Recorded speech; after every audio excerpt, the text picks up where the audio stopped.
What's the show again? It's been a while. Hey, welcome to Fresh Floppies, episode 93, a show wherein Noel and I discuss what? Oh, you don't want to do an intro?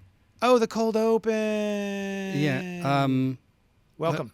Cut. Take 2. You're listening to episode 93. Fresh Floppies. Special edition.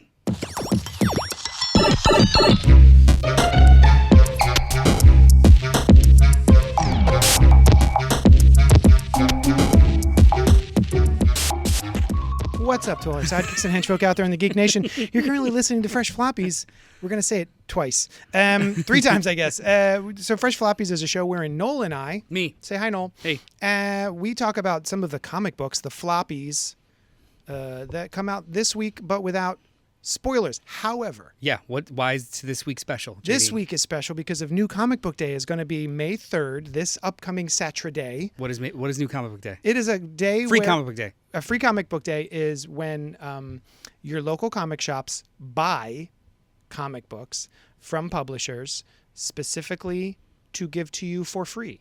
Mm-hmm. So we are not giving them. They are not free for us. They are free for you. A lot of people think that the publishers just send us free shit. It's like an etiquette question, sure. As in so much as like, hey, take one, not 40. Exactly. Not, Not how dare you respect. It's more of like a hey, on Free Comic Book Day, just take one of each. There's usually a limit. Yeah, don't be a weirdo. I'm usually like it's for kids. You can like one of each up to 5, something like that. We're also going to be having a signing. Ben Harvey, Marvel cover artist Ben Harvey, will be here from noon to 4, and Jadzia Axelrod, the writer for DC Comics who did the most recent Hawk Girl miniseries, as well as Galaxy the Prettiest Star. Wonderful book. We'll be here from 4 to 6. And then we'll be having a sale. So, yeah, even if you're not in the local area, Philly, to come see me at Hero Complex, come to your local comic shop and show them some love and take some books, but then also buy something. Can I add on? Yeah, please. So yes, and me. For me, so that is from the retailer perspective, specific retailer perspective. For me, Free Comic Book Day is also 2000. The first Spider-Man movie? Yes. Yeah. That's how I always remember is the release date of the first Tobey Maguire Spider-Man. It is a continual effort by the direct market in bringing in new people to the hobby, aligned usually with it's the first weekend in May, and it's always a movie is coming out around that same time. Yeah. So the idea of, hey, visit your local comic shop, there's going to be some free offerings, but then also this is where it's at. This is where you can get this. This is where you meet the community. Maybe you want a Thunderbolts comic. Yeah, like it is. There is no effort involved in regards to go to a comic shop. It's like the National Comic Shop Awareness Day. Yeah, local comic shop awareness day. So it really is just kind of like a really, really fun vibe.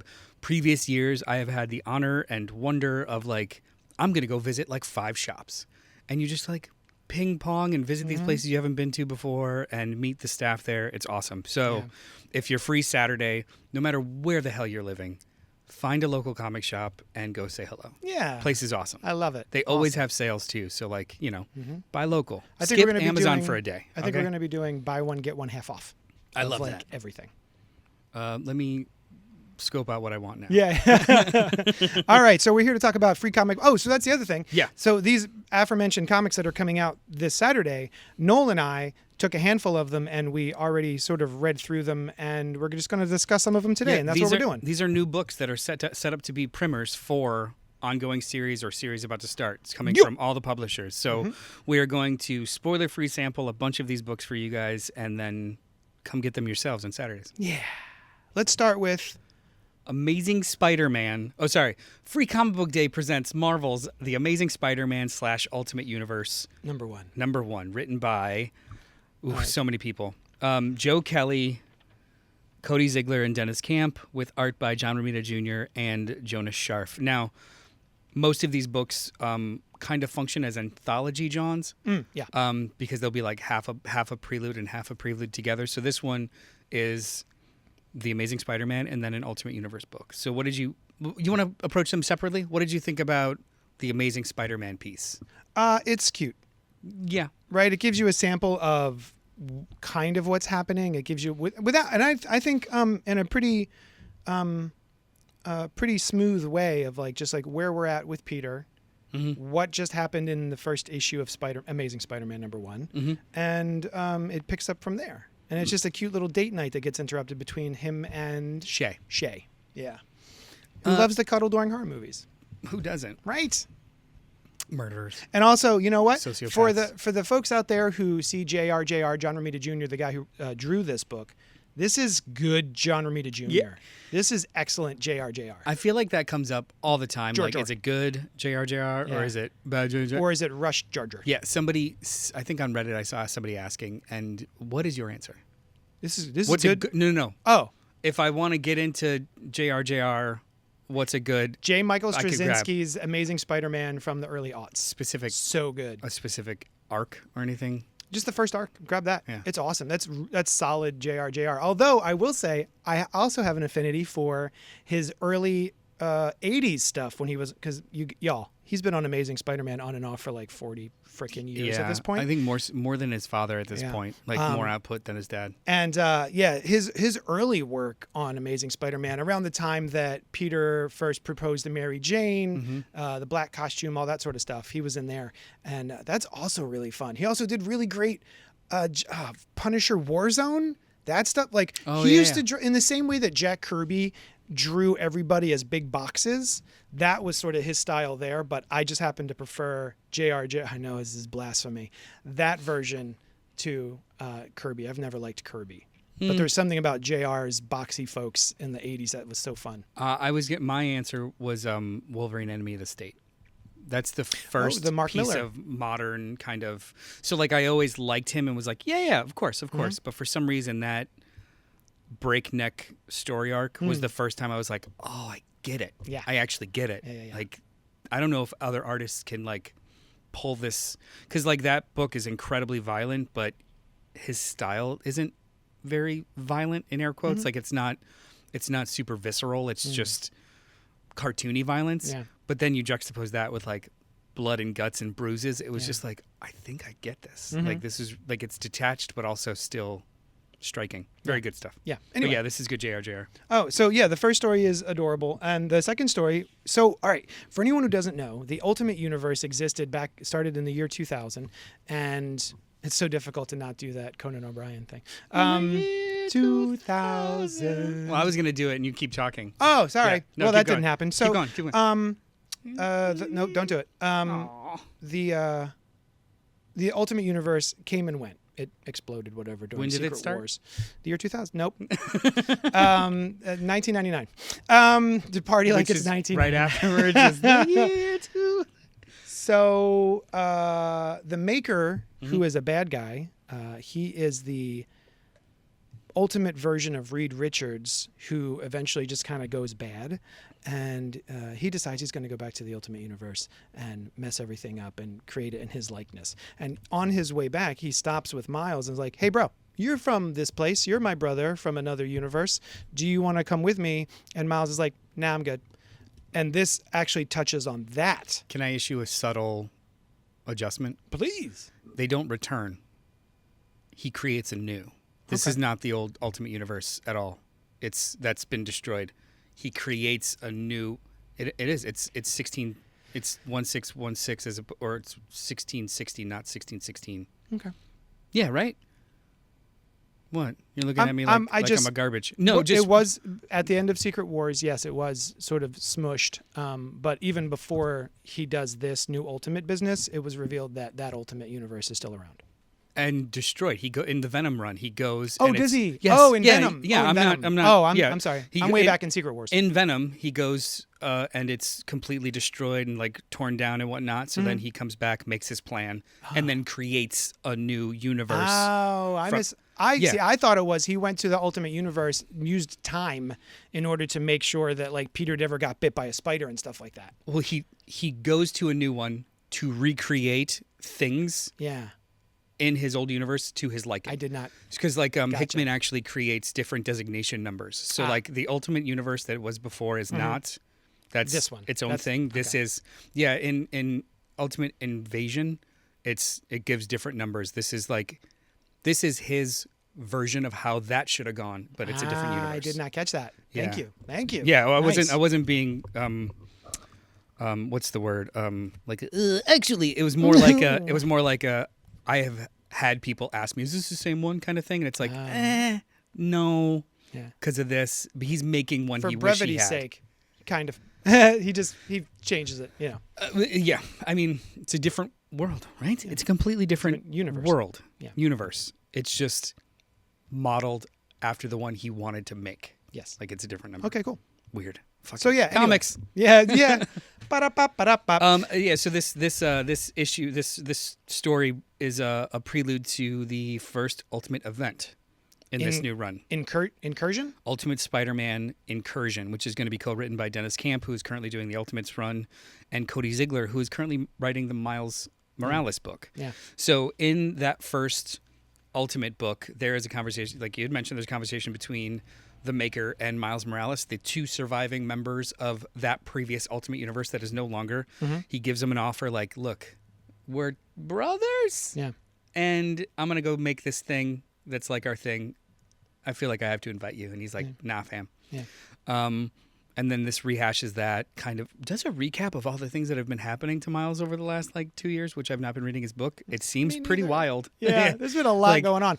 Gods and myths and all kinds of crazy shit have been happening in the Miles Morales book. My man cannot get a good costume. I hate this costume. It's awful. Yeah. Yeah. There's never been one better than his. Remember the original. mask on a mask? Yeah, that was fun. There was a mask hoodie mask, or on a mask. Half hoodie mask. Yeah. Nothing has beaten that first. It's so design good by Pacelli. Oh, I love nothing. It. Yeah. Anyway, but yeah, this is basically a primer for that first issue. But then we've got actually like a sneaky 2 or 3 backup page. Yeah. Yeah, co-written by all of the current main Spider-Man title authors. So what is it? It's Joe Kelly, Al Ewing, and Charles Soule, alluding to an event that will incorporate all new Venom, Spider-Man, and Eddie Brock Carnage. Yeah. Yeah, which seems kind of cool. Mm-hmm. It's all spirally, alluding to Null, I guess. That's what I was thinking But of. whatever. Yeah. Whatever, man. We'll Make see. it cool. We'll see. Yeah. But that's how these books kind of function. It is preludes, primers, and little teases. Yeah. And this does it right. I didn't love the ASM story in the front as much as you did. I love the art, but it's just kind of got. I don't think I like Joe Kelly's voice. Okay. As Spider-Man. Sure. What is it's a little too cute by half. Yeah. But it's still a fun read for now. And then I really loved the Ultimate stuff. This is a fun pickup for free. Yes. Yeah. I do like the phrase "no chatter, all batter." Yeah. You don't like this? All right, I'll shut up. Who's this bad guy? This kabuki mask bad guy? Oh, is he from before? Have you seen him before? They tell you in this book. I know, but is he new or is he from before that you remember? I don't remember him, but he's from a Wolverine book. Oh yeah, they say Wolverine. Yeah. Anyway. All right. That's 2. There's 2 Marvel releases this Free Comic Book Day. This one is Free Comic Book Day presents Marvel's #1 Fantastic Four by Ryan North and Humberto Ramos, plus Giant Size X-Men by Lansing Kelly and Coelho. Anyone who's not reading Fantastic Four by Ryan North, right? By Ryan North, myself included, should be reading Fantastic Four by Ryan North. Yeah. It is delightful. This is a really cute, fun intro to FF. This series, every time I dip into it, I'm just like, God dang, this is fun and good and wholesome, but just quality and smart. Incredibly smart. He writes smart people really well. At least I'm dumb. So to me, he's writing smart people really well. This is not me going, oh yes, he captures my voice. Well, my scientific doctorates will tell you that this is accurate. And also, I actually laughed out loud at, at least this one's got a weakness. Ben, mightn't I trouble you for a clobber? Cute stuff. This is very much written in the tone of how it currently is, which is they seem to be like that first arc was a lot of 1 to 2 issue kind of problems and solutions, like super science problems and solutions, and then they'll do a couple of overarching things or callbacks, but it is a very accessible book that just kind of gives you a quick problem and how super scientists would potentially try and solve it. Mm-hmm. And it's weird, but in all the right ways. Yeah. Like this is awesome. Yeah. This is genuinely awesome. And I love Humberto Ramos. I didn't know I love him so much doing He's the Fantastic perfect Four. for this. I didn't realize he was perfect for this. He always does kind of like more action oriented and fluidity, right? Yeah, So like yeah. Spider-Man, he was great on Strange Academy with all these different physiologies. Impulse. But I know it seems obvious that like a being of fire and stretchy and craziness should be. Yeah. But it's a super sciencey book, so Yeah. I was like, I wouldn't think Humberto Ramos. Mm-hmm. Fantastic. So good. Absolutely perfect. Yeah, and it looks like Fantastic Four is going to be re-kicking off with a number 1 again. With this creative team. So I'm in. Yeah, I'm in. I think it's going to be a wonderful number 1. I don't know how it's going to actually function narratively because Yeah. they are currently being dismantled in One World Under Doom. Mm-hmm. Okay. Yeah, we'll find out. But they're relaunching in the middle of that event. Mm-hmm. So like, huh? Yeah. We'll find out. Yeah, it's going to be cool. But yeah, And this then- is a great book. Giant Size X-Men. So this is a look back in time of Scott meeting the all-new X-Men for the first time. Mm-hmm. Wolverine, Storm, Colossus, Nightcrawler, etc. But then it is kicking off, leading into a new little mini bunch of one-shots, starting with Giant Size X-Men number 1. And if you've read any of the previews, you see that it's a Miss Marvel-centric event. Yeah, without knowing any details. So I don't think there's spoilers because I don't know the details. Yeah. It seems as though Miss Marvel is being inserted into historic periods of time of the X-Men. For reasons we don't know yet. Yeah. So and they're all being presented in one shots, giant Yes. size. So it's like Yeah. giant size X-Men, giant size. Oh, do they list it? Great. I know the first one's Giant Size X-Men. They do list it somewhere. Hopefully it's in here. No, just giant Nope, size never X-Men. mind. Okay. But they are going to be. It's a series of annual one shots all summer yeah. that kind of lead this whole thing. So it's going to be a huge pain in the ass to sub for me as a for retailer. you as a retailer yes. because there are going to be all these giant size number ones Yep. that don't have like triangle numbering or anything like that. Yep. Yep. So I'm sorry. Ugh. It's a 5-week annual event. It's one of those. It's just kind of annoying. If you want these, let your retailer know. Yes, let them know that it's the giant size Miss Marvel event. So, because what I'm doing, and not a lot of shops do this, I will curate your pull list for you. And then if you don't want the book that I've gotten for you, that's fine. But I'd rather order my X-Men people this giant size X-Men one shot and have them go, oh, I don't need it, than have them come in and be like, well, how come I didn't get giant size X-Men? I'm, subscribed to X-Men. So for my subscribers, I'm getting it for the people who like Ms. Marvel, and I'm getting it for the people who like X-Men. And then they can make their decisions from there. Yeah. Yeah. Which is great. The only issue I have with this short story is I'm not a giant reader of X-Men. I didn't know when the hell this was until like 4 pages in. Oh. Because there's no thing. I'm like, well, I know it's a jump into the story halfway through kind of a thing, but it's in like, why is Cyclops beating the shit out of all these people? Oh. But obviously it all wrapped up. But I you know what? I think I would have just a little X-Men then, like how they do the Oh, yeah. ambivalence kind of. So Previously. yes, Yeah. not even just Before. before, yeah, something like that. Which, because I'm not current on X-Men, I don't know if they should be static with these characters, and the costumes weren't initially clear that Right. it's the past. Yeah, as soon as I saw this lineup, I was like, oh, I know what's happening here. I do like this little reveal of you think it's this guy, but it's this guy. Pretty fun. So yeah, this is fun. And then what's at the end? Oh, and then there's a Chip Zdarsky. Yeah, a Chip Zdarsky Yeah. special. Weird. It's got an awesome punchline. Yeah. This is a very weird little short story, but read it, Yeah. please. It's for especially the fans. especially if there's a character in Amazing Spider-Man you don't like. Yeah, read it. Yeah. So the next book I read that you did not read, Yeah. which is Free Comic Book Day, all in 2025 special edition number 1 from DC Comics. And this is Superman Unlimited, as well as a look into the Absolute Universe. So anyone who doesn't know, Superman has been awesome recently by Joshua Williamson. And also This Is the Summer of Superman, claims DC. And Superman Day was last week. And now we have a new series coming, Superman Unlimited, by Dan Slott. Slotty boy. Yeah. And Raphael Albuquerque.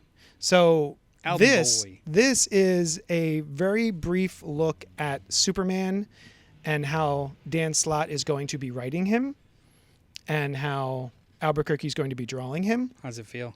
It feels great. Yeah? It feels great. I really like this. I will say some of Raphael Albuquerque's Clark Kent faces are a little too dopey.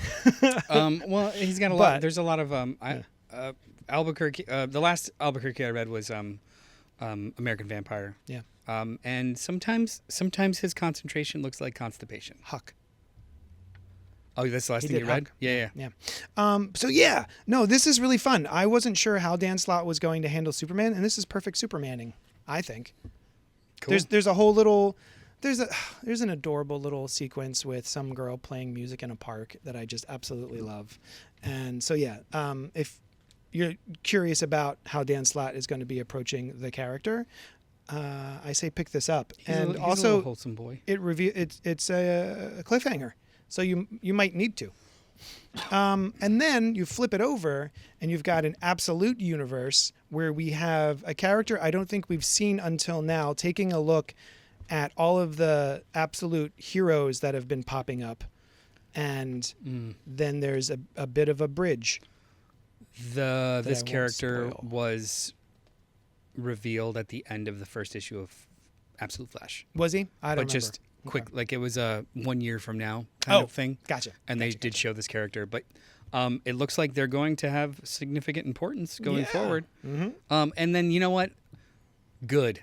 In the middle of the two is like a kind of an explainer of what's been happening since the All-In kind of initiative started. So great, you know. Yeah, good stuff. This is definitely a primer for if you want to start somewhere. I dig this. Yeah, I would grab the DC one. So far, Marvel and DC both good. What do you got? Another one we've got here is Free Comic Book Day presents Energon Universe 2025 special number 1. The Energon Universe, which comprises of Transformers, G.I. Joe, and Void Rivals. This is it's a full issue, 3 short stories. The G.I. Joe section written by Joshua Williamson with art by Andrea Milana. Transformers, written and drawn by Daniel Warren Johnson. And Void Rivals, written by Robert Kirkman with art by Connor Hughes, which is not the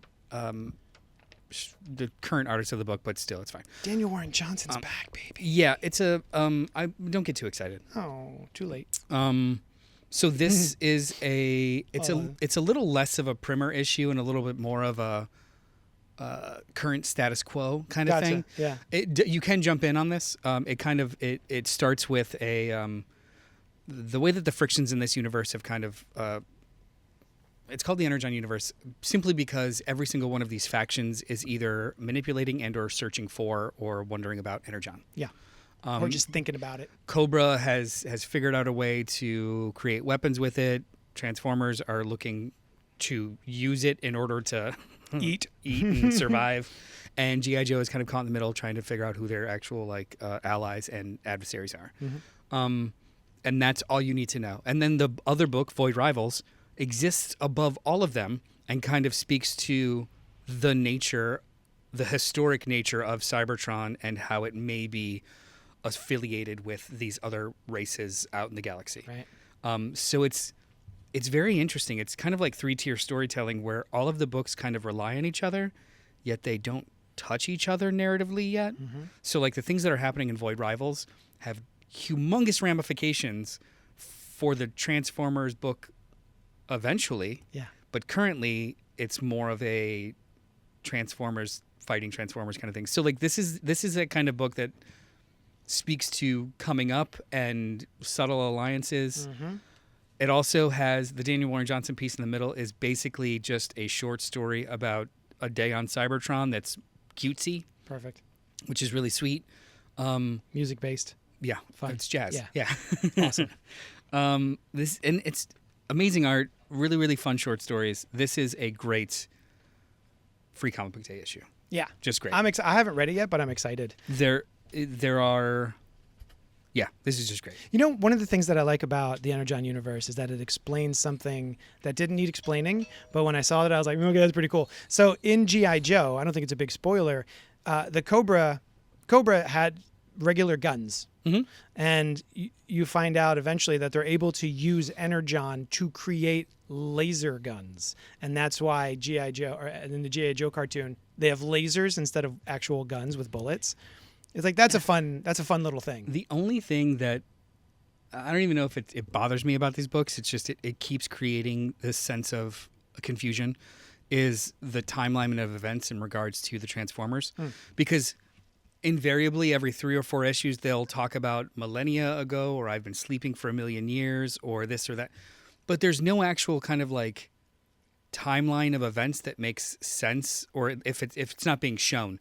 So like, okay, when you say back then, are you referring to the millions of years before, and does everyone live for 1,000,000 years, and you were landed over here and you were quiet for 1,000 years? But like there's a lot of hand wavy gray area, Wibbly what the wobbly, hell is timey going wimey on right stuff. now kind of stuff. And then like when story points rely on it, then it's like, hold on, you need to define this for me eventually, especially when you put into the stuff with Void Rivals has to do with, you know, the gods of Cybertron in a way. Yeah. And you're like, somebody please just give me a brief summary of events in chronological order so I know when Earth was involved, if at all, when this was involved, if at all, when Cybertron became a war zone. Like, that is just so malleable and kind of out there right now that it's becoming a little bit of a hindrance into placing. Oh wait, so the stuff in Void Rivals, is that concurrent, or is it not the current events?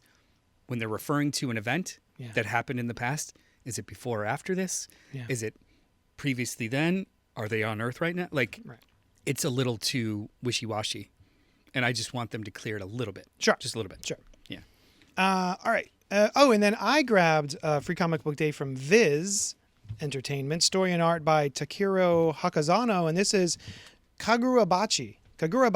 And so one of the things that will happen on Free Comic Book Day is that you will get primers for series that are going on, or you'll get previews of books that are about to come out, storylines, etc. And then there are the things from Viz, and this is just chunks of 2 different manga that have already happened. Oh, okay. So it is an excerpt from Kagurabachi, and then an excerpt from Boruto, who is the son of Naruto. Have you read either one of those before? Never. No. I've never Naruto'd or Boruto'd, and I'd never heard of Kagurabachi, so I didn't even know that it was something that pre-existed. As a nobody, how did it read? Was it impenetrable? Not impenetrable. It was a little confusing, storytelling-wise, with the Kagurabachi. I didn't bother with Boruto, but I read the first half, which is Kagurabachi, and it's about this. Supposedly, it's about this kid whose dad was an expert weapons maker, and he made these enchanted swords with these different abilities. You don't find that out until the very last page, that his sword has an ability that seems to engage koi, maybe spirit fish, koi fish. I'm not entirely sure. It's not explained. It's a big question mark. Like, I have no idea what's even happening on these pages. That art looks great. Yeah, the art. Well, some of it. Yeah, well, some that of it splash is. page you just showed looks great. Like, right. not That's great. manga. Yeah, okay. It looks like he's saving all the detail for the splash pages. I was gonna say, I feel so. I'm sorry if it sounds if I'm being oh, that's pretty cool. Reductive about manga art, but there is a specific kind of manga. I think the artistry in most manga is actually in page layout, not in panel detail. Mm-hmm. Like it is usually more like it's 70% motion and panel layout, not the specificity inside of a panel to capture some sort of aesthetic or feel. Mm-hmm. You know what I mean? Like it's more about propulsion. Mm-hmm. So when there's no detail in like a manga page, or it's just kind of like, you know, a smiley face, but then the next panel is like all this propulsive motion, it gets a pass because it's just a specific style. Sure, yeah. Yeah.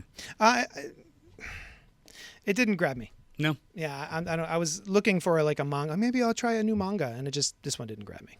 So, but if you're into manga and that's like your bag baby, then absolutely go check. It's very violent. Yeah, and it's very violent. As opposed to Boruto, which I don't think is Boruto is a lot more for the youths. So maybe these books shouldn't have been together. Yeah, this is rated T plus teen. But I don't think Boruto is that violent, even though they do be sword fighting. Well, all right. You don't see limbs go flying and stuff in Boruto. Right on. Naruto. So yeah, I'm going to talk about the 10th anniversary of Star Wars at Marvel. Okay. It's Free Comic Book Day Star Wars #1. This is an anthology book, basically giving us a short story of the 3 ongoing Star Wars books right now at Marvel. That's Star Wars proper, which launches this month or next month in May. Coming soon. Legacy of Vader. Kylo Ren, John. Yeah, by Charles. Sorry, Alex Segura and Phil Noto are doing the Star Wars book. Legacy of Vader is Charles Soule with art by Stefano Raffaele, and the Jedi Knights one. Is it just called Jedi Knights? It's the prequels by Mark Guggenheim with art by Madibek Musebekov, which is the actual artist of the book. You know what I'm surprised at? No Afra. Yeah, she's getting her own new series. She's getting a new series. Yeah. Well, page count. Yeah. So I'm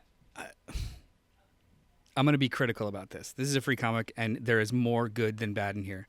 The Legacy of Vader short story, absolutely awesome. Oh. It gives us an origin of that character from the first issue with like the tank face and stuff. Yes. Need it. Their relationship to Vader, and it's almost like a tragic story, but kind of like really cool and very dark. Awesome. I've been wondering about that guy. The Jedi Knights short story is fine. Yeah. That book is fun. It gives you kind of like it's a pre-episode 1 young Padawan Obi-Wan and Qui-Gon as like the main character. In that first issue, it's revealed that Obi-Wan has a couple of visions, and one of them is Qui-Gon getting murdered by this mysterious character. And so it seems as though the thrust of that book is who the hell is this mysterious character, and should we take this threat seriously? Interesting. So that's a really good kind of like little short story. The Past is Prologue, which is the Star Wars short story. It reads so stiff. Oh. It's like reading somebody plotting out an outline of things that occurred, and then I'm not jiving with it. And this is post Return of the Jedi, New Republic. Luke Skywalker gets ambushed by a dude with a wrench when he's got his lightsaber and ready to fight somebody in front of him, and somebody just hits him with a wrench in the back of the head. And I'm not a hey, Luke is a messiah kind of person.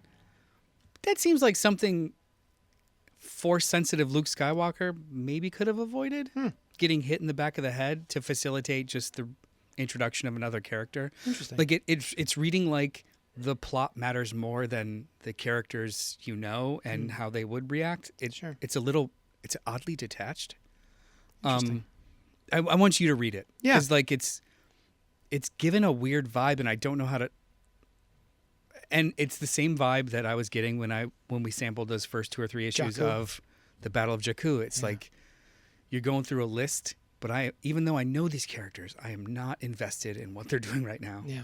And that's what this felt like. It was very weird. Yeah, I felt that same disconnect with the Battle of Jakku. I've only read maybe like 4 issues of it so far. But for something I was really excited for, like I was really excited for them to mine this ground of this, nebulous in-between trilogies kind of stuff. And I was just kind of this is fine. And the Phil Noto art is fine. Phil Noto is great. He I like some Noto. of his stuff is a little static in the action, but his panel layout and like his setups are really, really wonderful. But then it ends on like a 2 characters in a cockpit. I'm like, am I supposed to know who this is? Right. You just threw a name at me, and then like he gets hit in the head. What's going on? Okay. Like it's. I'm excited to read it. As a prelude, it doesn't seem to do work. However, the other 2 short stories are banging, and this is so worth grabbing. Oh, nice. Like, this is not a don't do it. It's just more like that is not a strong teaser for a new series. Yeah. It's more like this was a cutscene. Yeah. That leads nowhere. Okay. Go for it. Oh, I'm going to read it. Okay. I'm going to read it.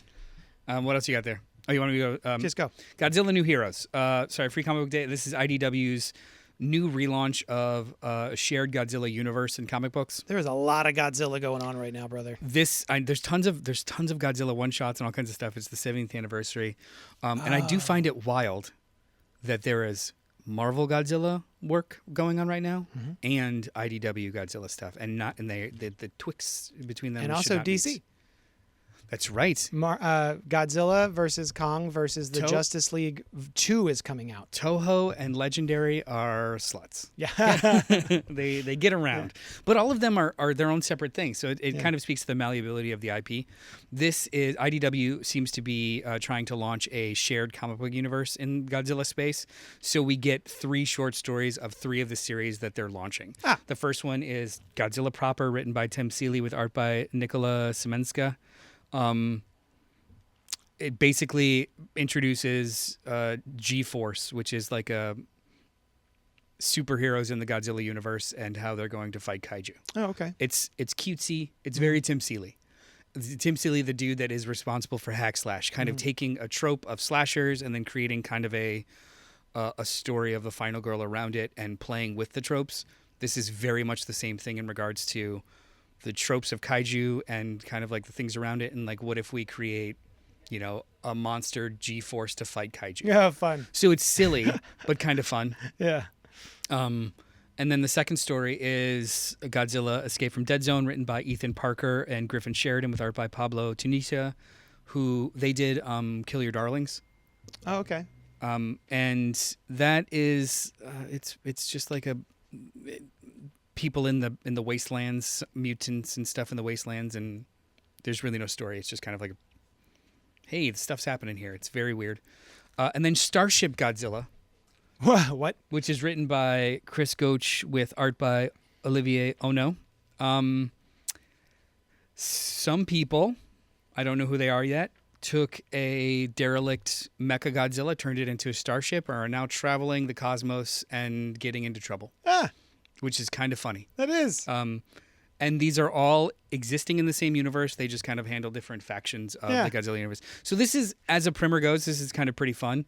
I don't know if I'm going to continue with any of these series personally. Feels like what they're doing with the Turtles. Yes, this absolutely feels like what IDW is doing with the Turtles. Night Watcher. Creating different flavors of books that connect to each other because, as you noted, Godzilla at IDW has been pretty disparate at this point. Like, it's just, here's a random mini, here's a random mini, here's a butt ton of one-shots, but no actual ongoing series, and that's what this is attempting to do, kick off some ongoings. So it's kind of cool. Like, this is definitely a fun pickup of original stories, and if any of them appeal to you, there are places to go right after. Awesome. Yeah, this is cool. Cool. That's it. We got to open the shop.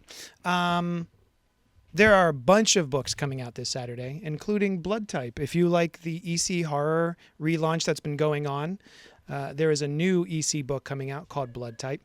And you know what? I'm going to talk about it really briefly. So Blood Type's the new book, but Epitaphs from the Abyss, Cruel Universe, and Cruel Kingdom are all ongoings that are happening right now from EC Comics.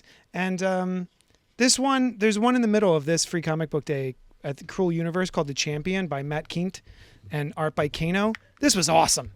You should read just the middle one of this. It's fantastic. Oh, the Chris Condon one? Not very good? Nope. Well... The last one? Wait. Is it which one's the one I think he the did? third one. Oh, we read that already. Oh, it's the one in the with book? the one with the So there's Snow White and the Seven Doors. So there's this. That's a reprint or like a little print. Okay, cool. Yeah. The EC stuff's been actually really solid. So check them out. And then go to your local comic shop. Tell them you said hi. Tell them I said hi. Tell them I said hi. Yeah. And join us Wednesday night, 8 p.m. live streams. We just did one wherein we did a deep dive into Sinners, the best movie in the theater right now. Yeah. In my opinion. I actually think metrically as well. Like by all critics' opinion, it is the best movie in theaters. Damn, it's so good. Go see Sinners and then listen to us chat about it with Len from the Michaud Mission. All right, that's it. We're out of here. Thank you so much for hanging out with us, and we will talk at you later. Happy Free Comic Book Day.